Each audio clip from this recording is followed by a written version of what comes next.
Mes chers amis. Alors, contrairement à hier, Baruch Hashem, ce soir, le son est là, l'image est là, et on est presque à l'heure. On a attendu que tout le monde, enfin tous ceux qui voulaient se connecter, puissent le faire, afin de pouvoir commencer, Ezrat Hashem, ce nouveau cours. Peut-être que sur le groupe, je donnerai un petit message avant Pessah, un très, très court message. Et sinon, encore une fois, remercier. Aujourd'hui, notre maître d'œuvre, c'est Nathan Marciano.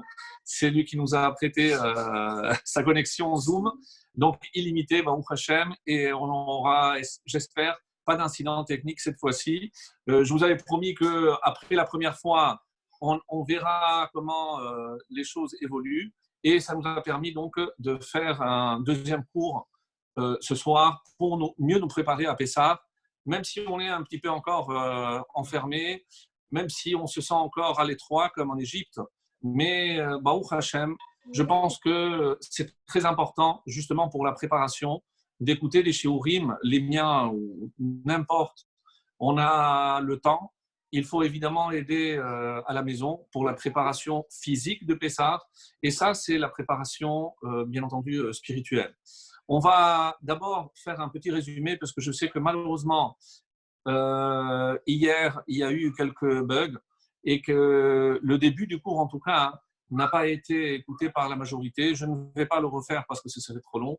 Et sachez d'ores et déjà, je pense que tout le monde a entendu, que ce cours sera enregistré et il sera après mis en ligne pour ceux qui voudront le réécouter.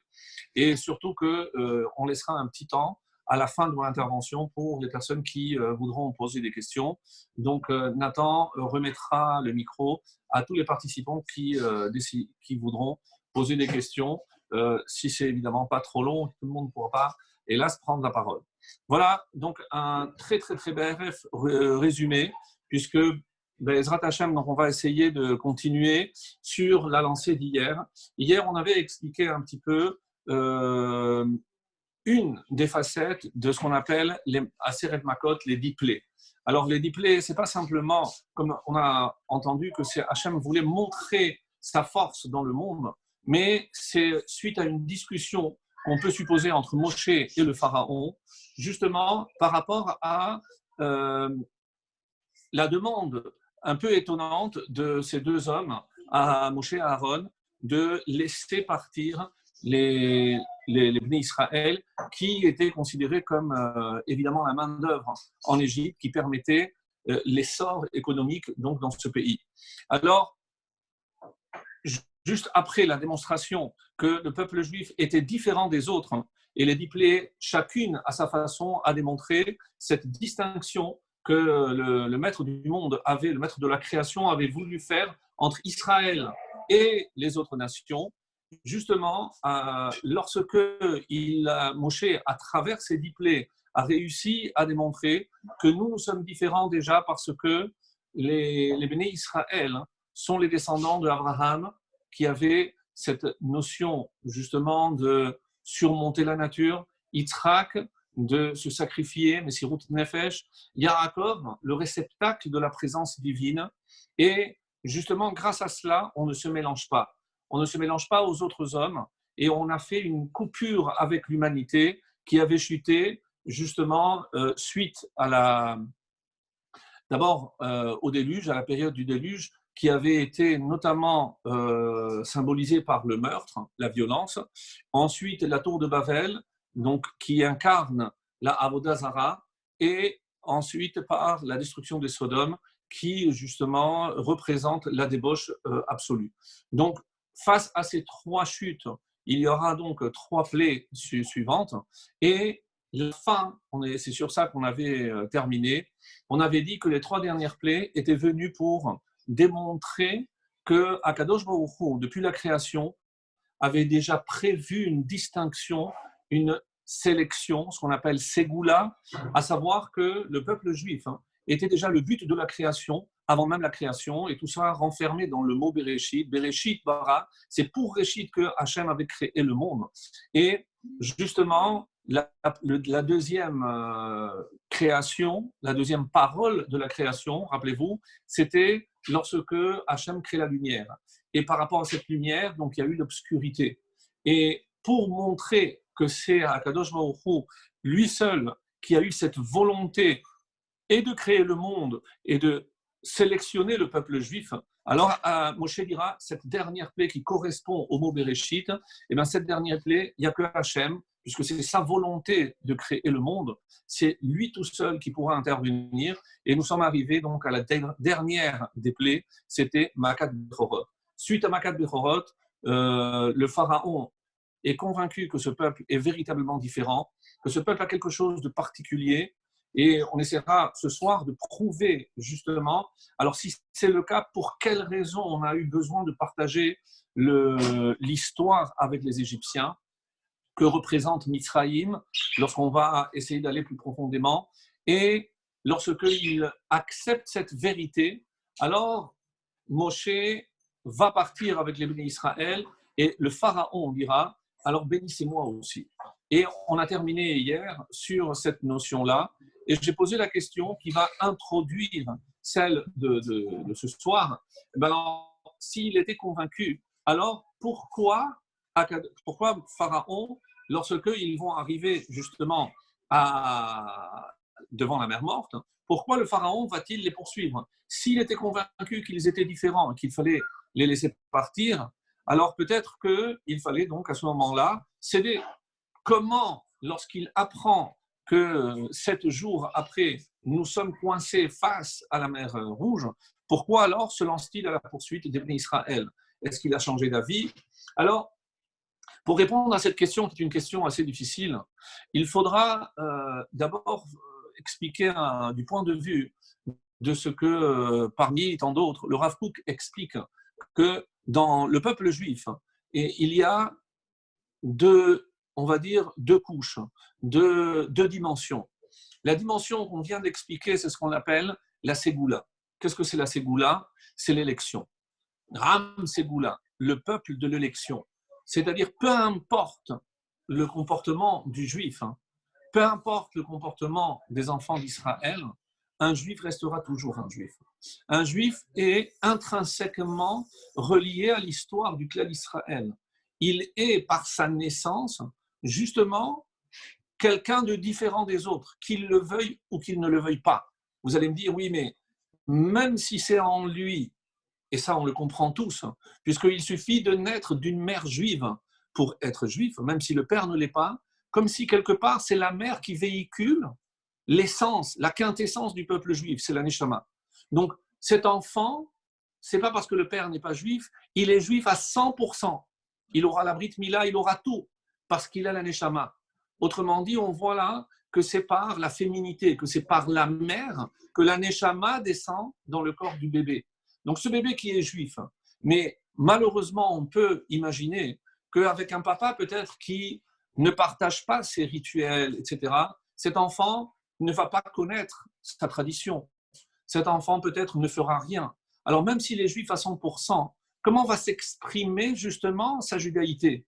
Alors les Chachamim nous disent, et c'est le Rav Kook qui explique, qu'indépendamment de la Ségoula, il y a une autre dimension aussi très très importante, c'est ce qu'on appelle la Bechira Chofshit. C'est le libre arbitre. C'est ce qui va faire que le juif va faire ou il ne va pas faire. Il va croire ou il ne va pas croire. Et même si intrinsèquement il est attaché, il fait partie du clan d'Israël, mais le fait de cette Bechira face à un choix, on va voir comment il va agir. Et c'est ça qui va déterminer. Donc le pharaon, qui avait peut-être compris cette notion-là, il a dit maintenant que eux, ils sont différents, je vais bien accepter, mais maintenant ils sont face à un dilemme. Devant, il y a la mer qui est fermée. Derrière, maintenant, il y a les Égyptiens. De part et d'autre, là, il y a des montagnes, on ne peut rien faire. Là, il y a un désert avec des scorpions. Alors, les Juifs sont là, et là, ils doivent décider. Donc, quelque part, c'est l'action du Juif qui va déterminer sa véritable nature. Et, comme le rapportera le Midrash, comment ils ont réagi, les Juifs, face à l'adversité?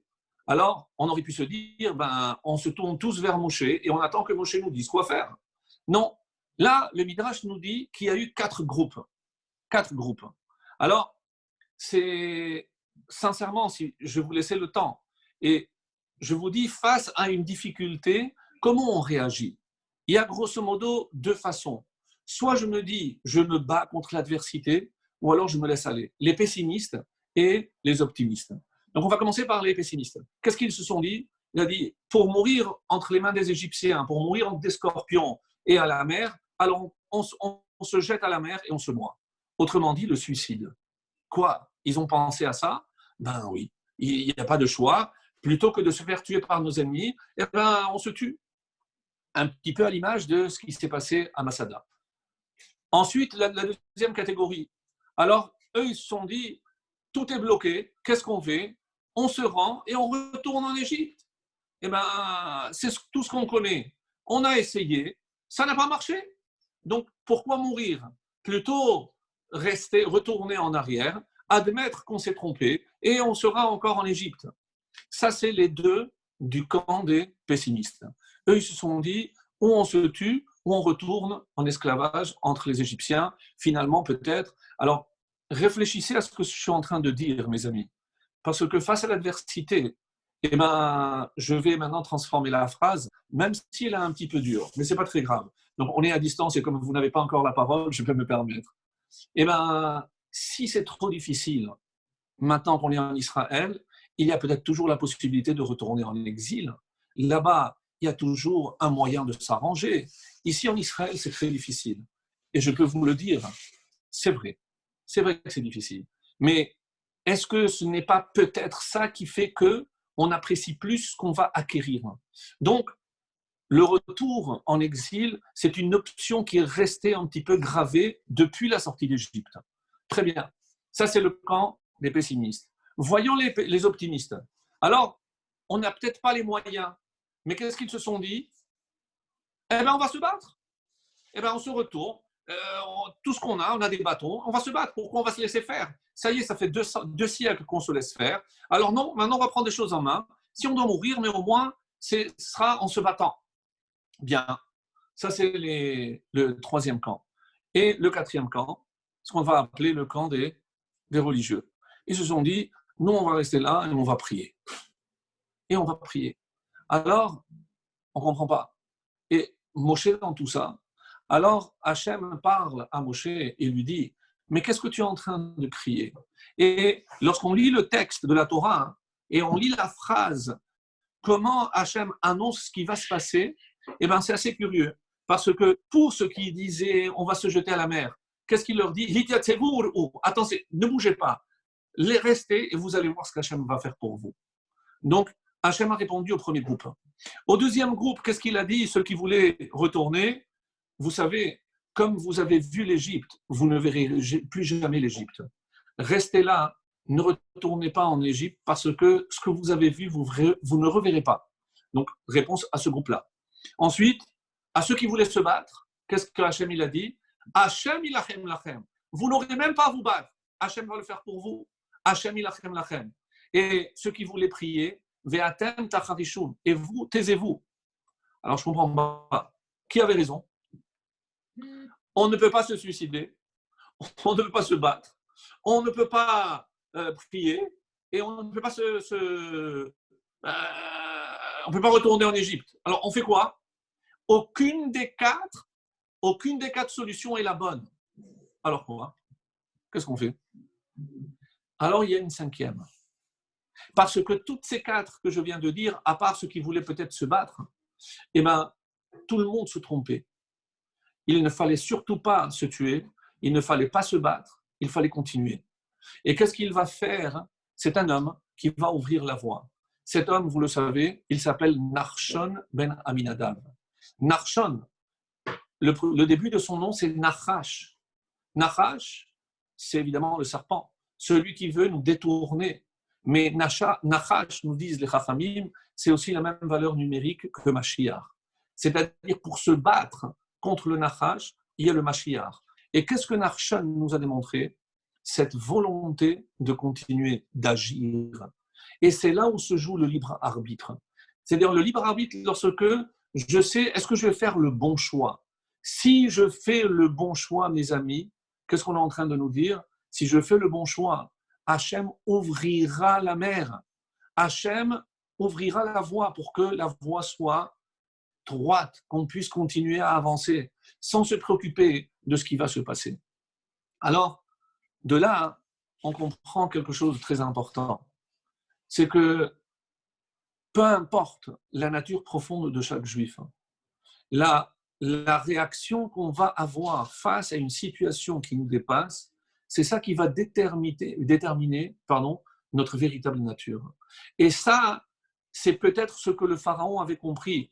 Pourquoi il les a poursuivis? Parce qu'il voulait voir la réaction qui allait être celle des Juifs face à l'adversité, en sachant que si jamais il faisait le mauvais choix, eh ben, ça veut dire que c'est lui qui avait raison. Et grâce à Narshon, qu'est-ce qui va se passer? Cette même mère qui a sauvé les Béné Israël, encore une fois, fera la distinction, elle va engloutir tous les Égyptiens. Et là, c'est peut-être à ce moment-là précisément que le Pharaon a eu la plus belle phrase, celle qui a été incluse, je le rappelle, dans la Shira, Micha Mocha. Il y a une fois Mika Mocha et une fois Micha Mocha, dit le Midrash, parce qu'il avait commencé à avaler de l'eau. Donc, il ne pouvait pas faire que. Il a dit Micha Mocha Malim Hashem. Maintenant, je reconnais qu'il n'y a pas comme toi, Hashem. On dit qu'il a fait Teshuvah et qu'il se retrouvera, le Pharaon, à la tête de la ville de Ninive. Donc, il a fait une Teshuvah. Comment l'homme le plus puissant, comment on peut imaginer que, justement, il a changé, il a viré à 360 degrés pour devenir quelqu'un de croyant? Oui, il aura fallu pour cela 10 plaies et la traversée de la mer Rouge. Vous savez, quand on parle de la Haggadah, il y a une question qui se pose toujours, c'est pour quelle raison il n'y a pas le nom de Moshe? On lit toute la Haggadah, alors que, comment? Imaginez qu'on parle de la sortie d'Égypte sans parler de Moshe Rabbeinu, c'est inconcevable. Alors, vous allez refaire cette année, vous allez prêter attention, il n'y a pas le nom de Moshe. Les Chachamim disent, parce que qui est le premier qui a raconté les miracles de la sortie d'Égypte? Alors, je ne vous laisse pas le temps de réfléchir, mais c'est Moshe Rabbeinu. Quand? À qui? Lorsque Yitro est venu, on dit que Moshe Rabbeinu lui a raconté tout ce qui s'était passé, tous les miracles en sortant d'Égypte avec Amalek, l'ouverture de la mer Rouge. Donc, le premier qui a accompli la mitzvah de raconter les merveilles de la sortie d'Égypte, c'était Moshe Rabbeinu. Et on peut imaginer que lorsque Moshe Rabbeinu raconte à son beau-père, Yitro, il ne va pas parler de lui.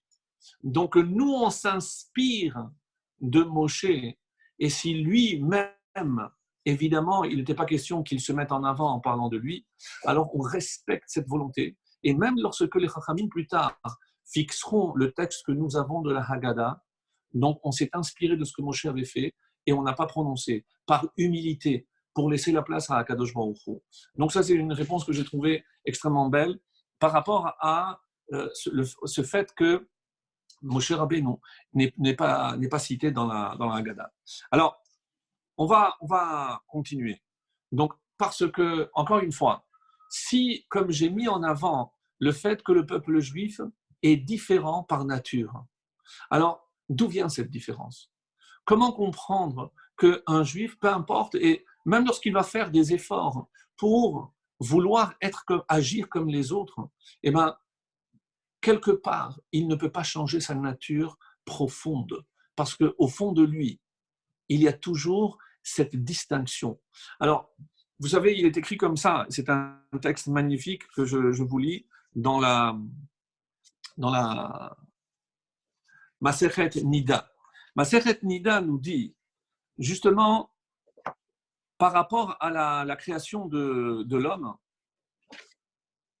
on sait que, comme c'est marqué, qu'il y a 3 associés. Pour ceux qui voudront regarder après les sources, c'est 31a. Quels sont les 3 associés? Tout le monde le connaît. Les 3 associés pour la création de l'homme, c'est le Père, la Mère et Akadosh Baruch Hu. Et c'est assez intéressant. Pourquoi? Parce que donc, on parle de l'homme comme Adam. Adam, la valeur numérique de Adam, c'est comme tout le monde le sait, c'est 45. 45, c'est Mem He. Mem 40 et He 5. Ma. Et Ma, c'est un terme qui revient énormément de fois dans la Haggadah. Par exemple, lorsque on parle des 4 enfants, qu'est-ce qu'ils disent? Mahu Omer, Mazot, Manishtana. Donc, le même He 45, comme on verra, j'essaierai d'expliquer plus tard, même He, c'est Adam. Parce que quelque part, tout le Seder a un seul objectif, c'est de créer ou de recréer Adam. Autrement dit, le Seder, nous, on le voit très sincèrement comme un rappel du passé. Non, pour nous, les fêtes telles qu'on doit les célébrer, ce ne sont pas des commémorations. On ne commémore pas un événement du passé. Et pour bien nous le rappeler, la Haggadah elle-même nous dit, chaque génération, chaque homme doit se voir comme si lui-même sortait d'Égypte. Moi, je ne suis pas en Égypte. Pourquoi moi, je devrais, moi, me sentir en sortant d'Égypte? C'est ce qu'on va essayer de comprendre et d'expliquer. En tout cas, pour revenir à cette notion de la création de Adam, il y a la création physique et il y a la création matérielle. Donc, le traité de Nida nous parle de la création de l'homme, c'est-à-dire le corps, ce que l'on voit, l'aspect extérieur de l'homme. Et là, effectivement, donc, la Gemara nous dira quelle est la contribution de chacun, du père et de la mère. En hébreu, le père, c'est Av.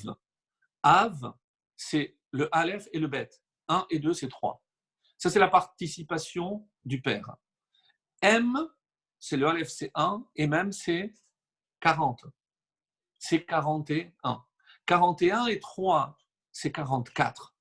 44, c'est exactement Dam. Qu'est-ce que c'est Dam? C'est le sang. Mais autrement dit, qu'est-ce que c'est l'homme sans le Aleph? Et ce Aleph, Aloufo Shel Olam, le maître du monde, Aleph, c'est Akadosh Baruch Hu. C'est-à-dire que même dans le mot Adam, qu'est-ce que je remarque? Qu'il y a la somme de la valeur numérique de Av, le père, la valeur numérique de M, la mère, et le Aleph d'Akadosh Baruch Hu. Et ensemble, ça fait 45. Alors, justement maintenant, lorsque la Gemara va dire, et de manière très belle, et c'est pour ça que je préfère vous le dire, quelle est la participation du père? Tout le monde l'a déjà entendu, c'est tout ce qui est blanc. Blanc, par exemple, les os, les nerfs, les ongles, le cerveau et le blanc des yeux. C'est ce que rapporte la Gemara. Donc tout ce qui est blanc chez l'homme, c'est la participation du père. Et qu'est-ce qui est blanc le soir du Seder? Vous l'avez trouvé? C'est la matzah. Encore une fois, on va essayer de faire un parallèle entre le physique et le spirituel. Et c'est assez profond parce qu'il faudra comprendre comment le père qui apporte justement tous ces éléments blancs qui sont l'ossature, c'est les parties qu'on ne voit pas mais qui supportent tout le reste.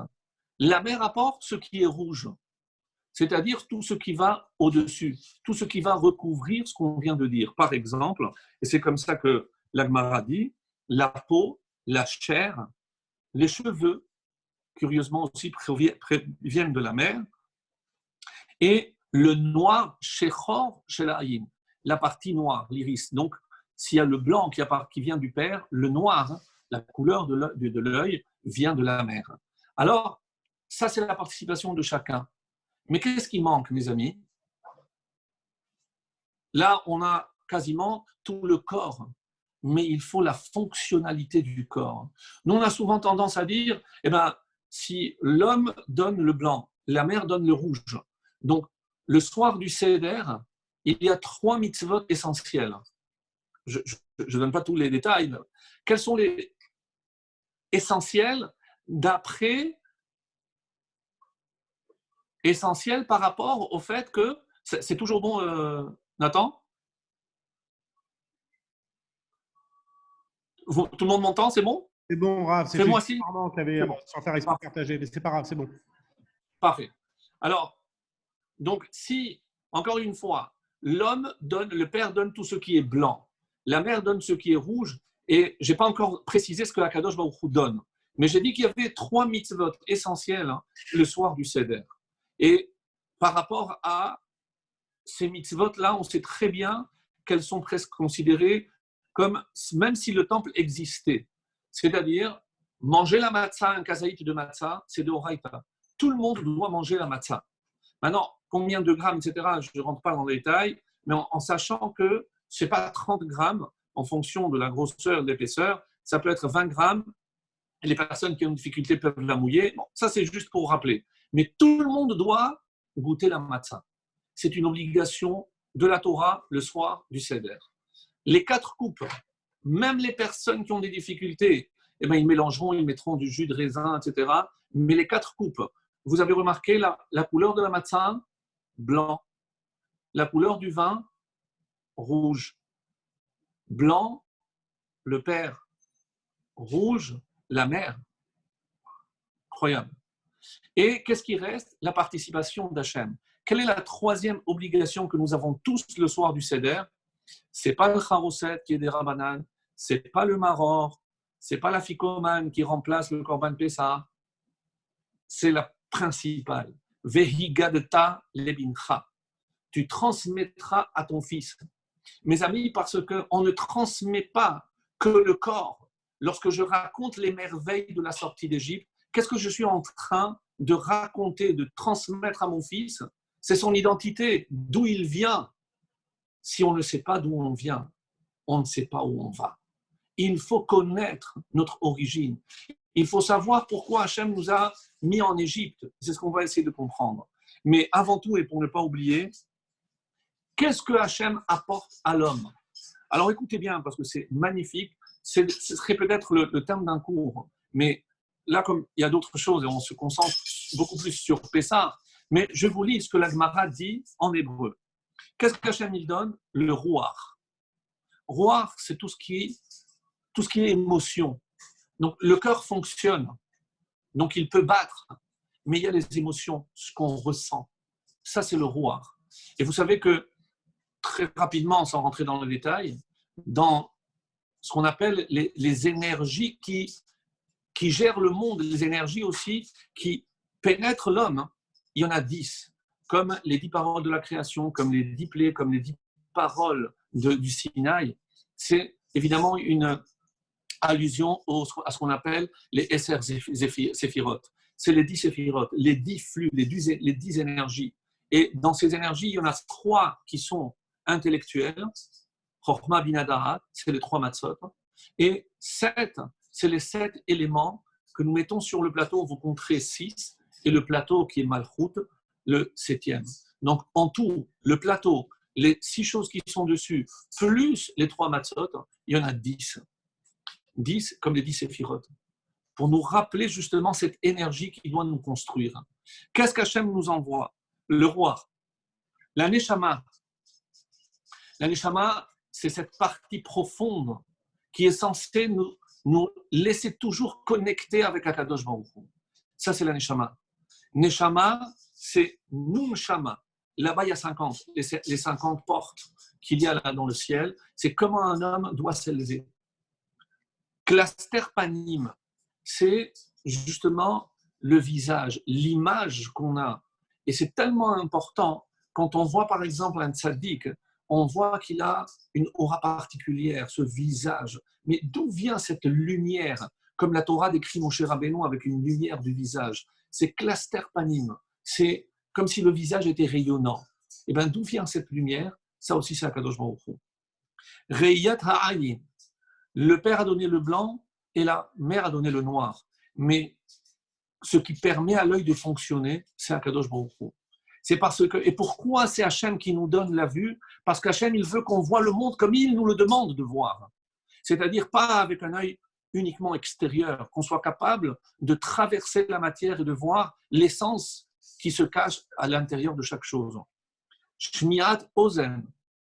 Remarquez, c'est aussi un contact avec l'extérieur. Et tout le monde sait que les yeux sont au même niveau que l'oreille.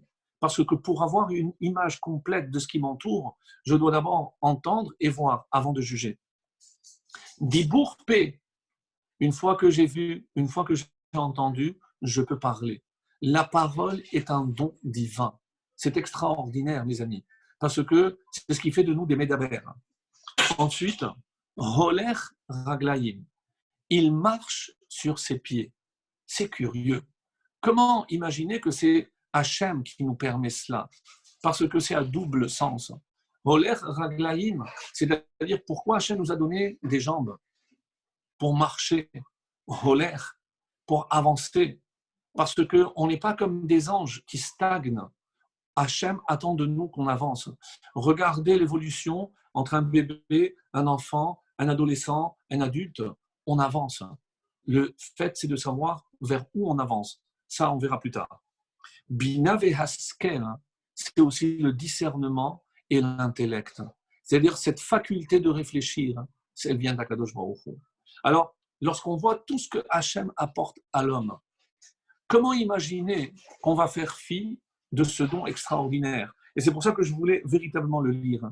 Donc maintenant, je reviens. Le Père est représenté, puisqu'on a parlé de la construction physique de l'homme, par Adam, avec le Père, la Mère et Dieu. Et le soir du Seder, il y a la construction spirituelle de l'homme. Parce que à la fin du Seder, si on n'a pas réussi à se renouveler, à se reconstruire, c'est évidemment le sens profond du mois de Nissan, où toute la nature se réveille, où tout ce potentiel qui était caché dans la nature va éclore. Et bien, quelque part, il y a aussi ce potentiel en moi que je dois éclore. Et bien, la matzah, comment elle est appelée la matzah dans le Zohar? Nahama d'Imnimuta. C'est le pain de la Emouna. La Emouna, c'est une force qui est cachée en l'homme, qui fait que même dans des situations les plus fermées, les plus limitées, enfermées qu'on soit, eh ben, il y a la Emouna. Pourquoi le peuple juif a suivi Moshe? Alors que ça fait 2 siècles qu'ils sont pratiquement comme les Égyptiens. Est-ce qu'ils pratiquaient des mitzvot? Non, on le sait. Ve'at erom ve'eria. Et toi, tu étais nu et dénué de tout. Tu n'avais aucun mérite, tu n'avais pas de mérite pour que je te sorte d'Égypte, comme on l'a expliqué hier. Alors, justement, lorsque on n'a pas ce mérite, alors pourquoi on a suivi Hachem? Parce qu'il restait une petite flamme à l'intérieur. Cette flamme qu'on a reçue d'Abraham, Yitzhak et de Yaakov, cette force incroyable qui se trouve à l'intérieur de chaque juif et que la matzah va révéler. Pourquoi? Parce que comme je viens de dire, Nahama dimhemuta, c'est le pain de la Emouna. Pourquoi on va continuer à avancer? Parce qu'on a la foi. Parce qu'on a la foi qu'on doit continuer à avancer pour que l'histoire avance. Et d'où, comment je vais nourrir cette Emouna? Les Chachamim nous disent par la matzah. Quand je mange la matzah, j'agrandis, je raffermis ma Emouna. Mais il y a un autre nom que le Zohar donne, c'est Nahama de Asuta. C'est le pain, écoutez bien mes amis, de la guérison. La matzah apporte la guérison. Mais vous allez me dire, bon, peut-être de nos jours, mais quelqu'un qui est en bonne santé, la guérison de quoi? Quelle guérison apporte la matzah? Et bien, mes amis, de la même façon que le peuple juif, à un moment donné, pouvait penser qu'en restant en Égypte, il était à l'abri de tout le reste. Peut-être qu'en restant en Égypte, eh bien, on avait tout le confort nécessaire, même si c'est vrai, il y avait quelques, on va dire, quelques défauts, quelques bon, dérangements. C'est vrai que ce n'était pas top, mais au moins, comme les Rachamim m'avaient comparé à un fœtus. Le fœtus, il vit par rapport à la mère. Il n'a aucune indépendance. Il est entièrement dépendant de la mère. Alors, peut-être que c'était confortable cette dépendance. Et c'est peut-être pour ça que Mitzrayim représente exactement l'inverse de ce que la matzah vient nous montrer. Pourquoi il fallait sortir par et pour la matzah? Et pourquoi nous encore on mange la matzah? Pour lutter contre ce que Mitzrayim représente. Mitzrayim, c'est Metzer. Metzer, on avait dit que c'est la limite, l'enfermement. Face à certaines situations, on est enfermé, on n'a pas cette ouverture. Et très intéressant aussi, le mot Mitzrayim commence par même et se termine par même. Et si vous regardez à l'intérieur, quelles sont les 3 lettres qui se cachent? Sadik, Resh Yud. Je vais changer et ça donne le mot Yetzer. Yetzer, c'est le penchant, c'est le cœur. Donc, c'est le penchant qui peut aller vers le bien ou c'est le penchant qui peut aller vers le mal. Et que représente un même et l'autre même, c'est la Machashava, ce que je pense, ce que je sais que je dois faire. Et l'autre même, c'est le Maasé. Donc, il y a la connaissance, il y a cette intuition que je sais que je dois faire des choses. Et je sais que entre ce que je sais que je dois faire et ce que je fais, qu'est-ce qui va venir au milieu? C'est le Yetzer. Yetzer, c'est-à-dire mon cœur, c'est mon penchant. Est-ce que oui, je vais le faire ou pas? Et vous savez, il y a dans le traité de Brachot quelque chose d'assez assez drôle. C'est que on nous dit que le voleur, avant de commettre son méfait, il fait une prière pour que Hachem lui permette de réussir. Vous vous rendez compte du paradoxe?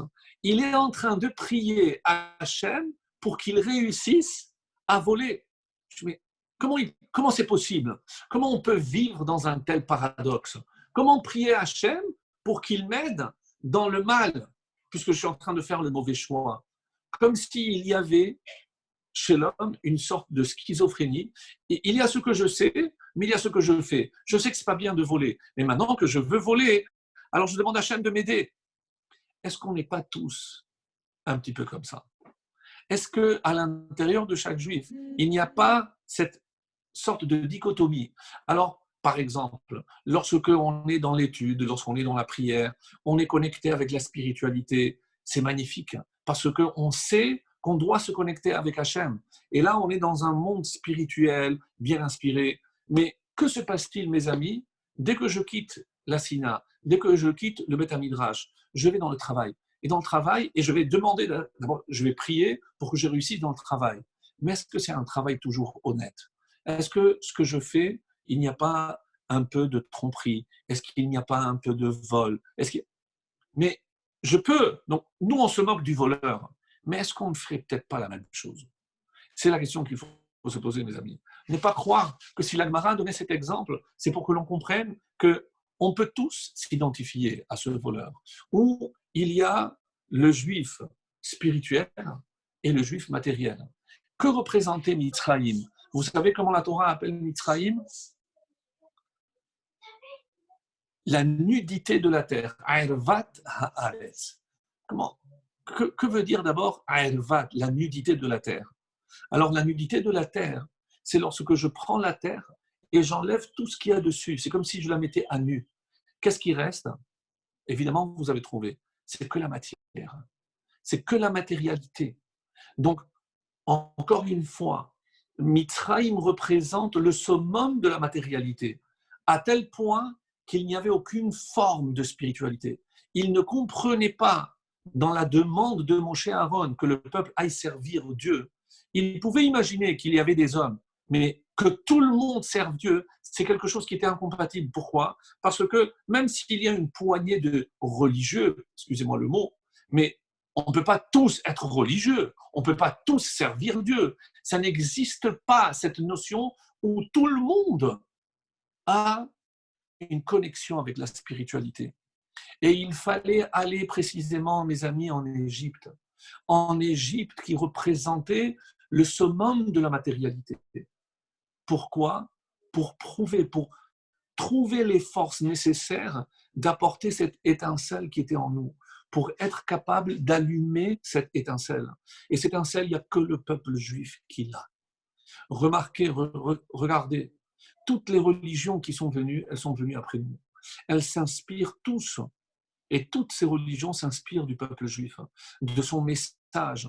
Alors, j'imagine comme vous, avec cet enfermement, ce confinement que l'on appelle, eh ben, ça nous a permis de reprendre de vieux ouvrages. Et j'ai trouvé une traduction en espagnol très vieux du Kuzari. Je peux vous assurer que c'est magnifique. Je vous invite à relire avec des yeux nouveaux ce texte de Yehuda Halevi exceptionnel, où il y a une discussion en début entre le roi des Khazars et un Chaver. Et comment, au fil de cette discussion, qui est très philosophique par certains aspects, mais comment on arrive à prouver la singularité du peuple juif. Vous connaissez toutes et tous la fin de l'histoire. Le roi de Khazar, après avoir consulté évidemment la religion chrétienne et la religion musulmane, va adhérer, un philosophe aussi, il va adhérer au peuple juif, il va se convertir et tous ces sujets se convertiront au judaïsme. Alors, je ferme la parenthèse, mais on a une singularité. Cette singularité, personne ne peut nous l'enlever. Et c'est peut-être ce que nous sommes allés chercher en Égypte. Alors, il y a aussi une autre façon de voir, parce que l'Égypte est appelée Koura Barzel. Koura Barzel, donc le creuset de fer, c'est là où on s'est formé, parce que c'est là où on a lutté contre notre pire ennemi. Notre pire ennemi, mes amis, ce n'était pas le pharaon. Le pharaon, c'est un titre, c'est peut-être même pas un homme, c'est ce qu'il représente. C'est le summum de la matérialité.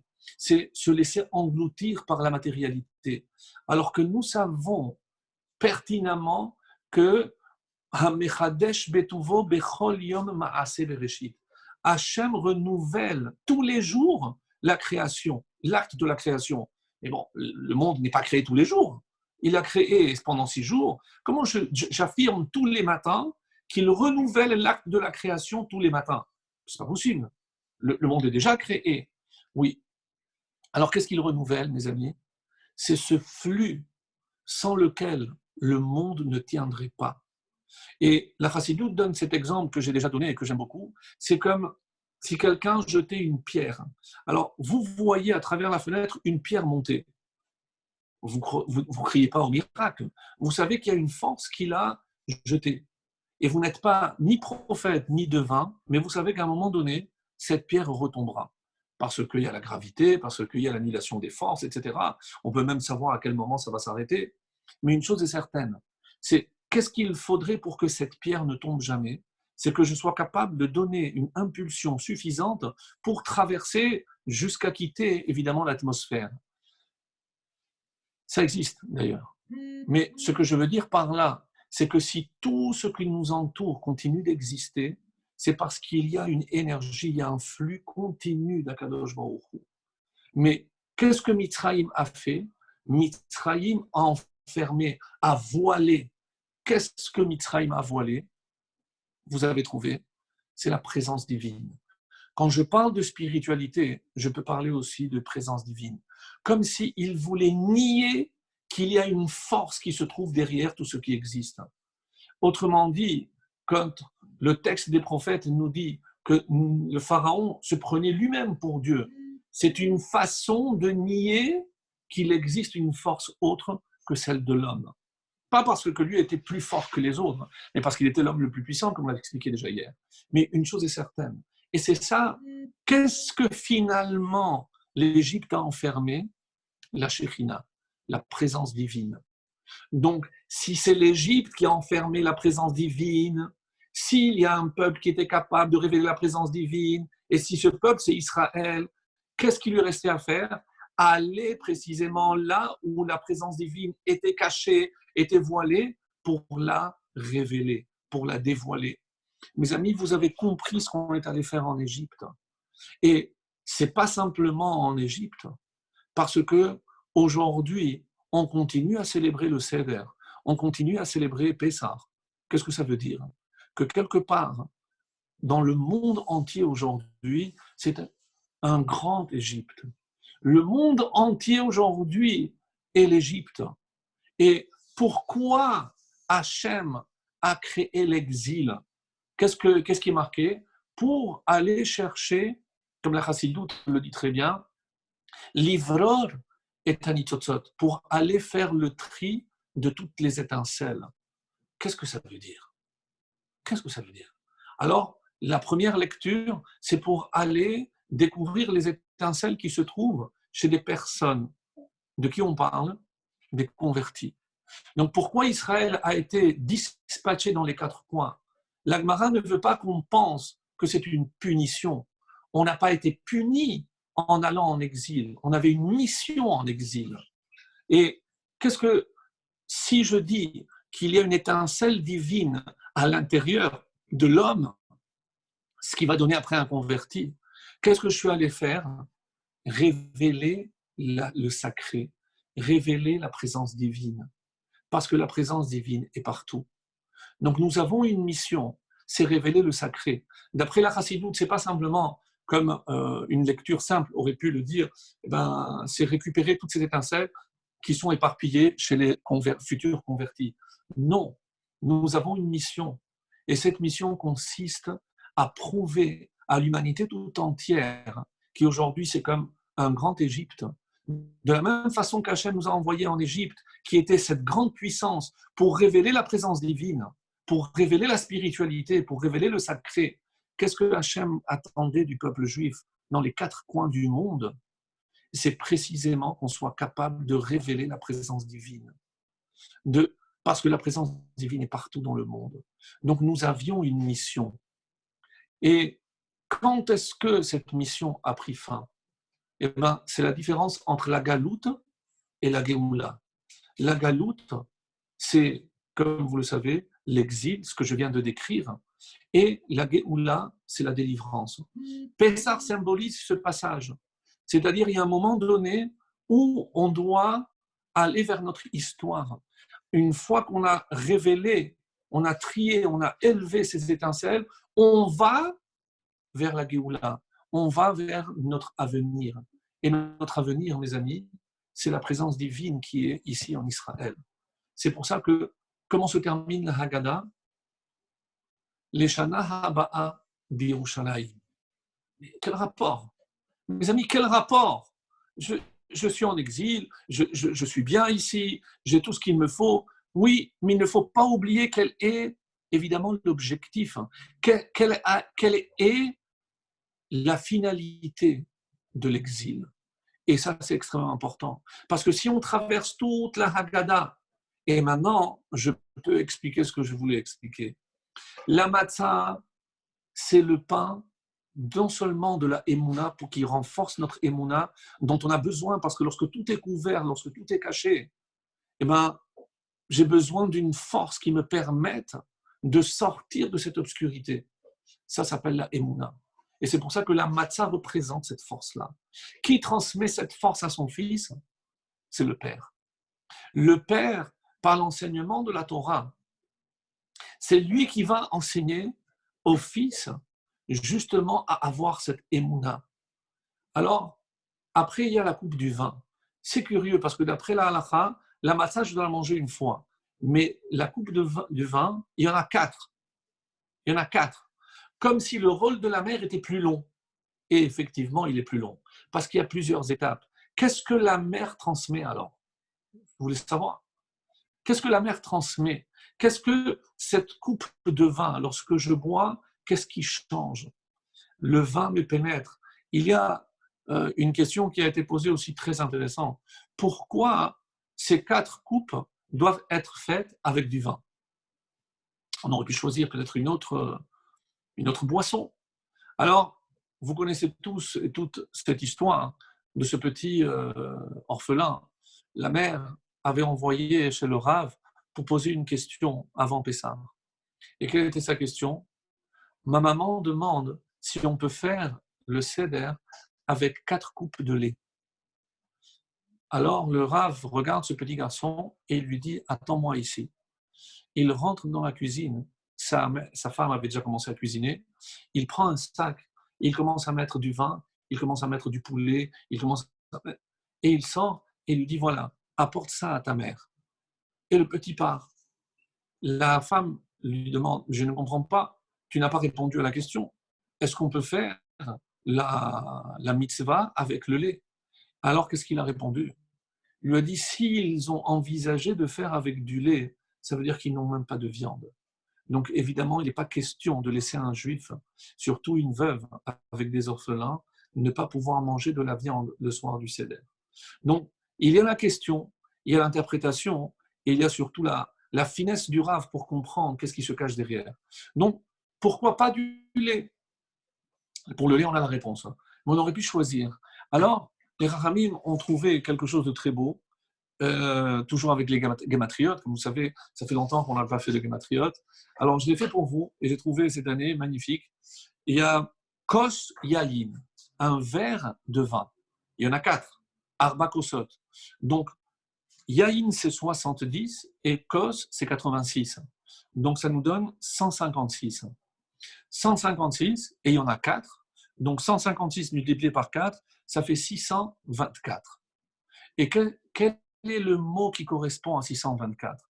Qu'est-ce qu'on recherche? Qu'est-ce que le vin nous apporte? C'est un des noms de la fête.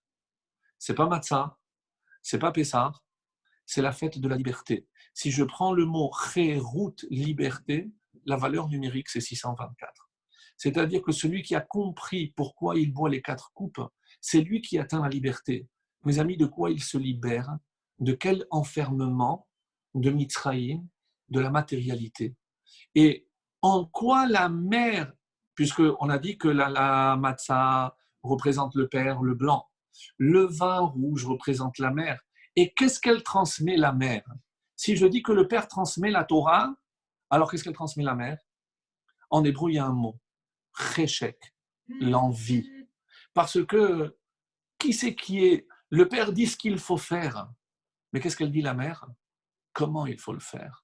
Cet enthousiasme. Allez, mon chéri, Baruch Ata. Bon, allez, viens, on va faire Birkat Amazon. C'est ce qu'on appelle le cheshek.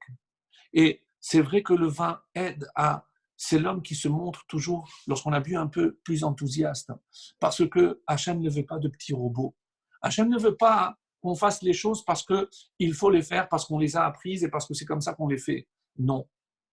Et c'est pour ça qu'il y a cette phrase extraordinaire qui dit Shemar beni Moussar avicha. Écoute mon fils, le Moussar, la morale de ton père, ve al titosh, et n'abandonne pas Torat imecha, la Torah de ta mère. La Torah c'est celui du père. Non, de quelle Torah? Quelle est la Torah que la mère, elle transmet? C'est le père dit ce qu'il faut faire, comme j'ai dit, mais la Torah de la mère, et des fois, c'est pas parce qu'elle est derrière l'enfant, mais comment elle le fait, parce que l'enfant a plus le regard porté sur la mère que sur le père. Donc, il va analyser tout ce que la mère fait, et en fonction de ce qu'elle fait, c'est comme ça qu'il va apprendre ce réchec, cette envie de faire les choses. Et ça, c'est le vin. Qu'est-ce qui nous reste? La troisième mitzvah, je ne sais pas si je l'avais dit, oui, Vehigata, c'est le sipour, c'est raconter la Haggadah. Et raconter la Haggadah, à qui on le doit? Eh bien, c'est clair, c'est à Kadosh Baruch Hu. Parce que si Hachem n'était pas intervenu, on ne serait pas sorti d'Égypte. Donc, ce qu'on est en train de dire, mes amis, c'est que quand on présente le soir du Seder, comme on est en train de le faire, et comme vous le savez, je cherche toujours à trouver une façon d'expliquer qui nous permette d'approfondir, de voir les choses différemment de ce qu'on le voyait. On n'est pas là pour faire Seder en ordre. Oui, vous savez ce qui a marqué pourquoi cette nuit s'appelle Seder?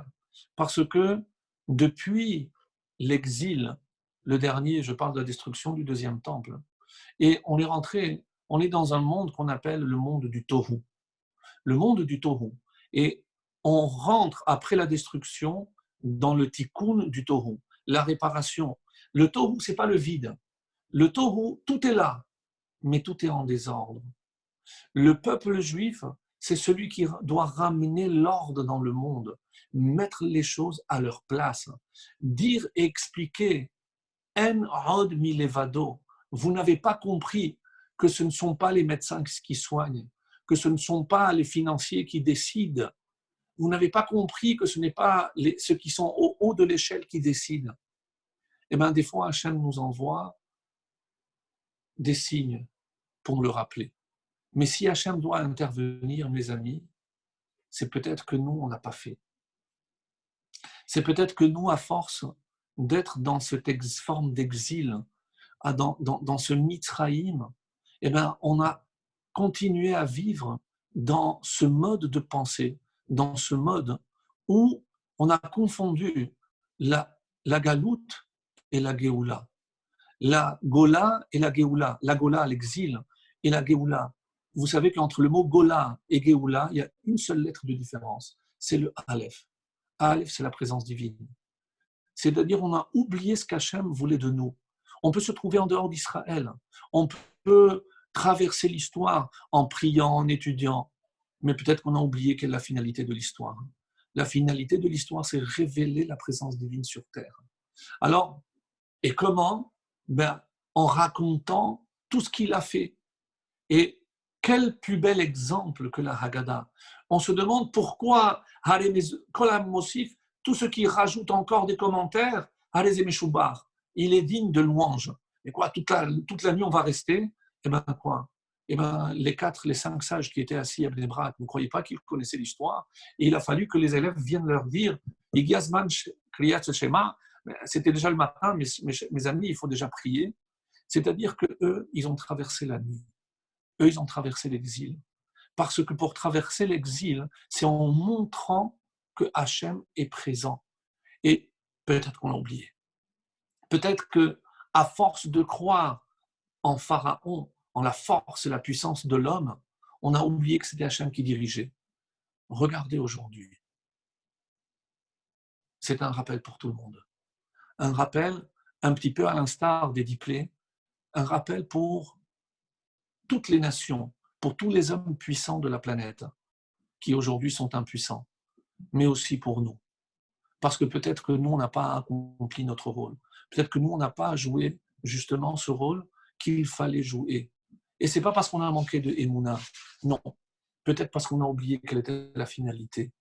Et on continuait dans notre train-train quotidien, peut-être en passant à côté de ce que Hachem attendait de nous.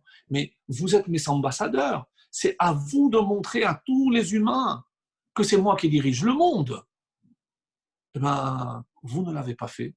Eh bien, je vais être obligé de leur démontrer que c'est moi qui vais le faire. Pour leur démontrer qu'ils n'ont aucun pouvoir, aucune puissance, aucun contrôle sur rien.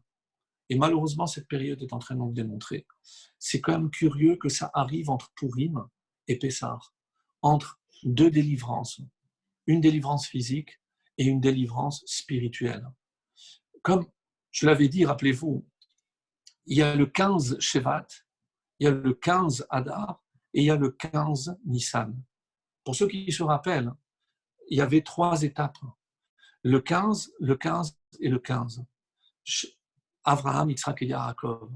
Et Abraham, c'est celui qui commence,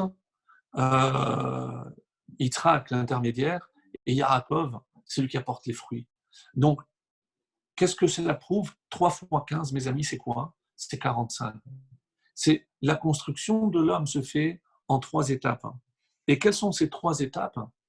C'est les 3 régalim, les 3 fêtes qu'on appelle les 3 pieds. Mais quoi? Vous connaissez des gens qui marchent sur 3 pieds? Oui, le peuple juif. Le peuple juif a 3 pieds. Pessah, Shavuot et Sukkot. Pourquoi tout le temps on ramène Zecher l'Itziat Misraïm, en souvenir de la sortie d'Égypte? Ça y est, on l'a bien compris. Mais parce que c'est la première des étapes. Et comme vous le savez, il y a toujours un moment agricole. À quoi correspond Pessah? C'est le printemps, c'est le renouveau, c'est le bourgeon, c'est la nature s'éveille. Un petit peu comme, et la discussion talmudique de savoir si le monde a été créé en Nissan ou en Tishri. Mais qu'est-ce qu'on veut dire? Est-ce qu'on parle de Tishri potentiel ou on parle du réel? C'est-à-dire une fois qu'on a développé ce potentiel. Et quand est-ce que ce potentiel va éclore? C'est à Nissan. C'est-à-dire que c'est-à-dire qu'Hachem, et par la Torah, veut que l'on comprenne que l'essentiel, justement, c'est lorsque je vais développer ce potentiel. Et c'est pour ça que c'est un Nissan. Qu'est-ce qui se passe? Donc, après, on a grandi. Ça, c'est la volonté. C'est comme ça que c'est rapporté par rapport donc à ces trois étapes chez l'homme.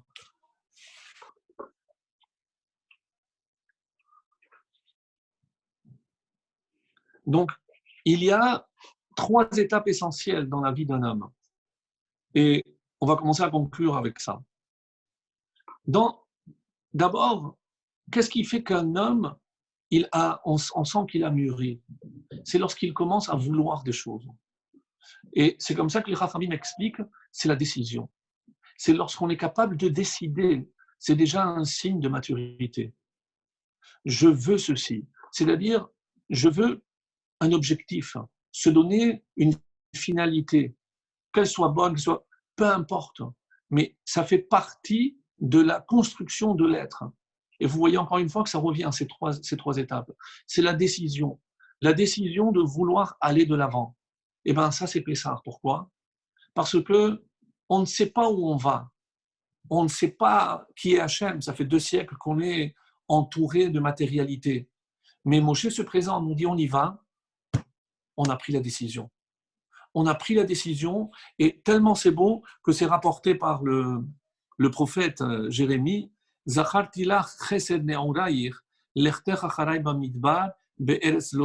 vous traduis parce que c'est trop beau. Je te garde le souvenir de l'affection de ta jeunesse, de ton amour au temps de tes fiançailles. On parle des fiançailles à la sortie d'Égypte. Quand tu m'as suivi dans le désert, dans une région, l'Osélois sans semence. C'est-à-dire, quand tu as pris cette décision, tu ne savais pas qui j'étais, tu ne savais pas où on allait, tu ne savais pas ce qui t'attendait, mais tu as décidé d'aller. Ça, c'est Pessah.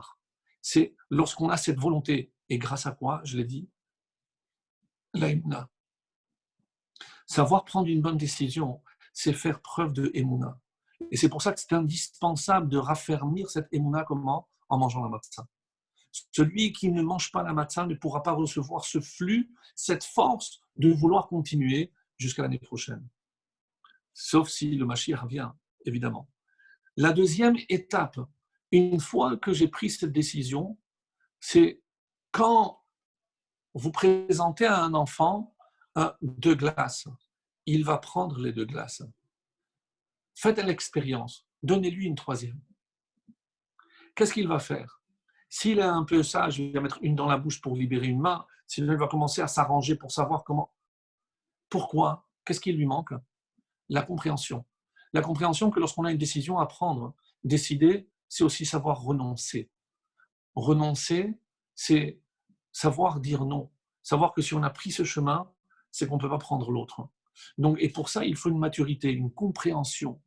Et quand Hachem a vu qu'on a atteint cette compréhension, qu'on a grandi, et il a fallu combien de temps? 50. Né Shama. Au bout de 50, on est arrivé là-bas, Shama. C'était où là-bas? Le mont Sinaï. Une fois qu'on a atteint cette compréhension, Hachem nous a dit, maintenant que tu as pris la décision, je vais te donner les indications. Et ces indications sont évidemment, comme vous le savez, la Torah. C'est là où on a reçu la Torah pour qu'on nous dise qu'est-ce qu'il faut faire, qu'est-ce qu'il ne faut pas faire, où il faut aller, où il ne faut pas aller. Ça, c'est ce qu'on appelle la compréhension. C'est la fête de Shavuot. Et enfin, après, il y a une fois, et c'est pour ça que les Chachamim disent, d'où vient la véritable joie? Et une des définitions de la joie, c'est lorsque je sais que j'ai fait ce que j'avais à faire. Lorsque je sais que j'ai accompli la mission pour laquelle Hachem m'a choisi, alors je ressens une réjouissance. Et c'est la fête de Sukkot. Comment elle s'appelle la fête de Sukkot? Chagasif. Là, j'ai récolté, j'ai semé, j'ai travaillé, j'ai avancé. Et là, maintenant que j'ai tout rassemblé, que je vois cette récolte, alors, c'est Zman Simhatenu. C'est le temps de notre joie. Mais où est-ce que tout a commencé, mes amis? Tout a commencé lorsqu'on a pris la bonne décision. Si on sait prendre la bonne décision, alors tout le reste continuera. Hachem nous aidera dans cette décision et à la fin, on va se réjouir. Et c'est ce que, en parlant de réjouissance, je voulais raconter une histoire chassidique très belle que j'aime beaucoup et qui met en œuvre 2 frères, Rabbi Elimelech de Linsk et Rabbi Zusha d'Anopoli. C'était 2 frères qui, comme des mendiants, ils se mélangeaient à tout le monde et ils allaient de village en village pour prêcher la bonne parole, pour apporter du réconfort, pour apporter la parole d'Hachem, la parole de la Torah. Donc, partout, d'une simplicité extraordinaire. Et une fois, ils étaient mélangés à un groupe d'indigents, et là, il y a un groupe de soldats qui est venu. Qu'est-ce que vous faites? Vous êtes des voleurs. Ils ont embarqué tout le monde, ils les ont mis dans la prison. Alors, tous dans la même cellule, et les deux frères qui s'assoient, ils se disent, nous, on est innocents, on n'a rien à craindre. Et là, Rabbi Zoucha, il voit que son frère commence à se préparer. Je dis, mais qu'est-ce que tu vas faire? Je dis, ben, c'est l'heure, je dois faire minha. Je dis, mais tu peux pas. Pourquoi je peux faire minha? Mais tu n'as pas vu ce qu'il y a au bout. Il lui a montré avec le doigt. Et dans un coin de la cellule, qu'est-ce qu'il y avait? Vous imaginez, il y avait un seau pour les besoins, bien entendu. Il a dit, c'est interdit. On ne peut pas prier dans un endroit où il y a des saletés, où ça sent mauvais. Alors, il a dit, oui, tu as raison. Il se rassoit et ne pouvant pas faire minha, il commence à pleurer. Il commence à pleurer et voilà qu'il pleure, il pleure. Il ne comprend pas. Son frère lui dit, mais qu'est-ce que tu as? Il dit, mais je ne peux pas faire minha. Je ne peux pas faire ce que Hachem me demande. Alors, il lui a dit, mais tu ne comprends pas que si Hachem nous envoie des épreuves, c'est justement pas pour qu'on sombre, c'est au contraire, on doit être joyeux, parce que même si on ne comprend pas, on va être joyeux. Tu as raison. Et qu'est-ce qu'ils font? Ils se lèvent, ils commencent à chanter, à danser. Sur ce, ils commencent à faire un boucan du diable. Il y a les gardiens qui arrivent, mais qu'est-ce qu'ils demandent aux autres détenus? Et qu'est-ce qui se passe? Écoutez, on n'a pas suivi.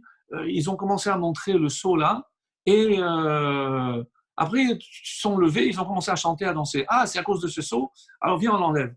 Et ils ont retiré le seau. Le seau a été enlevé. Ils se sont regardés en rigolant. Il a dit, maintenant, on peut faire mincha. C'est-à-dire, des fois, on croit que ce qui est pour nous la source du mal, eh ben, lorsqu'on s'est retourné, et on peut se dire que peut-être c'est comme ça qu'Hachem veut nous éprouver. Autrement dit, si on est capable de se réjouir, là où on a peut-être toutes les raisons de ne pas le faire, on pourra se réjouir après. Et c'est ce que je voulais vous dire. Quand on souhaite Chag Pessah, évidemment, on souhaite surtout qu'elle soit cachère, parce qu'on a fait beaucoup d'efforts pour se défaire de toutes les miettes. Même si encore, je rappelle que les miettes, ce n'est pas un chametz et qu'il ne faut pas se mettre à quatre pattes, sauf pour la bédika demain soir, Bezrat Hashem. Mais on souhaite qu'elle soit cachère, Vesameach, et qu'elle soit joyeuse aussi. Parce que, encore une fois, comme on vient de le définir comme la définition de la joie, c'est lorsque je sais que je fais ce que j'ai à faire. Et lorsque je sais que j'accomplis ce que Hachem attend de moi, je ne peux être que joyeux. Et c'est peut-être ça, ce message, par rapport à cette période difficile. Et ce que je voulais encore rappeler, c'est que c'est vrai qu'on ne comprend pas. On ne comprend pas toujours. Peut-être qu'aujourd'hui, cette obscurité de l'Égypte s'est étendue un petit peu partout, où on ne voit que obscurité, qu'on se branche, on allume, l'or nous, on n'entend que des mauvaises nouvelles. Alors, comment se réjouir dans un tel contexte? Eh bien, si on a compris peut-être ce que Hachem attendait de nous, c'est-à-dire, comme un rabbin avait dit, on ne peut plus aller à la synagogue, alors on va ramener la synagogue chez nous. On ne peut plus aller étudier au Beth Midrash, alors on va amener le Beth Midrash chez nous. C'est-à-dire, si on est capable de transformer notre maison en Beth Midrash, en synagogue, et là, on n'a pas besoin de faire semblant devant tout le monde. Là, on est entre nous et Akadosh Baruch Hu tout seul. On est entre nous et nous-mêmes. C'est peut-être cette occasion unique. Quoi? On va prier seul, on va faire les prières de Pessah tout seul, sans minyan, sans rien. Le Seder, je ne pourrais pas être avec ma famille. Mes amis, peut-être que Hachem veut que chacun soit avec soi-même. À force d'être dans un monde qui va trop vite, on oublie peut-être d'être avec soi-même. Et en étant avec soi-même, c'est comme ça qu'on va découvrir peut-être cette étincelle divine qui est en nous. C'est comme ça peut-être qu'on va se rapprocher beaucoup plus d'Hachem. En tout cas, c'est ce que je nous souhaite vraiment, vraiment du fond du cœur. Que cette fête apporte d'abord l'apaisement, la joie, la satisfaction et surtout le rapprochement avec Akadosh Baruch Hu. Qu'on soit capable d'accomplir les mitzvot en se préparant de la meilleure façon possible. Oui, certains vont dire, moi j'ai l'habitude d'aller au mikvé, on ne peut même pas tremper la vaisselle dans un mikvé. Vous savez que bon, on a trouvé des solutions pour ça aussi. Baruch Hashem. Mais au-delà de la technicité des halachot, parce qu'on se perd des fois dans les détails en oubliant l'essentiel. Parce que la mitzvah, c'est aussi la partie extérieure, c'est aussi la partie matérielle, mais aussi la partie spirituelle. Lorsqu'on dit que nos avot, ils faisaient les mitzvot, ils allaient à l'essentiel, la quintessence de chaque mitzvah. Et maintenant, nous avons cette opportunité, parce que nous avons le temps d'abord, et parce que si je prends la décision, comme je l'ai dit, de vouloir avancer, en sachant que celui qui me permet d'avancer, c'est Hachem. Celui qui me permet d'écouter, c'est Hachem. Celui qui me permet de voir, c'est Hachem. Lorsque je lance ce rappel, eh ben peut-être que j'aurai toutes les raisons du monde de remercier Hachem pour tout ce que j'ai, savoir apprécier ce que j'ai. Et, pardon, c'est comme ça que je me rapproche d'Hachem. Que cette fête de Pessah apporte la délivrance, d'abord la guérison, puisque c'est vrai que la matzah est appelée le pain de la guérison, et bien que tous nos malades connaissent une guérison rapide, que tous les malades du monde reconnaissent surtout que c'est Hachem qui dirige le monde. Nous avons un rôle à jouer, alors jouons-le du mieux qu'on le peut. En od milevado, il n'y a que lui. Il n'y a que lui pour apporter la solution, il n'y a que lui qui pourra refaire chol massar ou maflila asot. Il peut guérir toute chair et faire des merveilles. Que nos yeux puissent voir toutes ces merveilles, mes amis. Chak Pesach, Kasher, Vesameach.